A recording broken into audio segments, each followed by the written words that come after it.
Well, I think, for a private practice, I think you have to look at marketing from a number of perspectives. I think first, one of the challenges is that healthcare in general is consolidating. So for those in private practice, now larger hospitals are now moving out to the suburbs and consolidating. So they have their own audiology arms, but it's not unique to audiology. It's just to medicine in general. I think reimbursement plays a role in that, by consolidation and by having larger groups, you can cut costs and get better reimbursement.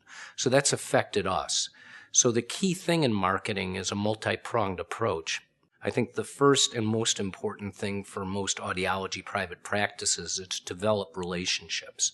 And relationships go across a large spectrum. One is relationship with your referral sources. So I think it's very important to have physician education, not just for specialists, but for primary care and other allied specialists, not just otolaryngology, but neurology, cardiology, primary care, pediatrics, oncology, because chemotherapy is involved with ototoxicity. So I think it's incumbent on audiologists to get out into the medical community and really educate practitioners, not just physicians, but non-physicians, even chiropractors, because they find people that have balance disorders. So I think that's a very important part of developing your referral sources and cementing those relationships through physician education. I think the second relationship is with the business community.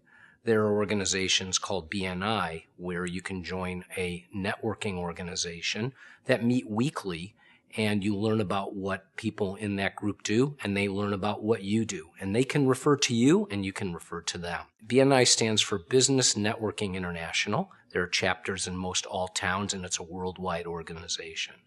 So an audiologist can become a member, and the meeting's really divided into 3 sections. The first is to give a 35-second kind of elevator speech about who you are, what you do, and what kind of people you're looking for in terms of patients. Maybe you're looking for hearing loss prevention issues. Maybe you're looking for people that every time they tip their head back, the room spins. Maybe you're looking for someone that the TV is turned up too loud. So you kind of develop your elevator speech. Then 2 members give a more in-depth 8-minute talk about what they do. So what I've done in the past with that is demonstration of open fit technology and connectivity.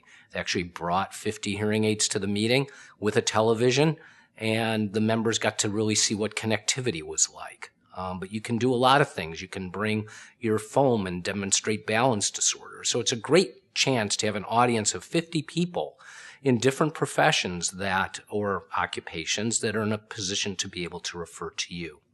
And then the third part of the meeting is referrals and testimonials. If you've had a great experience with one of the people in the group, you're going to talk about that, or if you have a referral for someone specific in the group.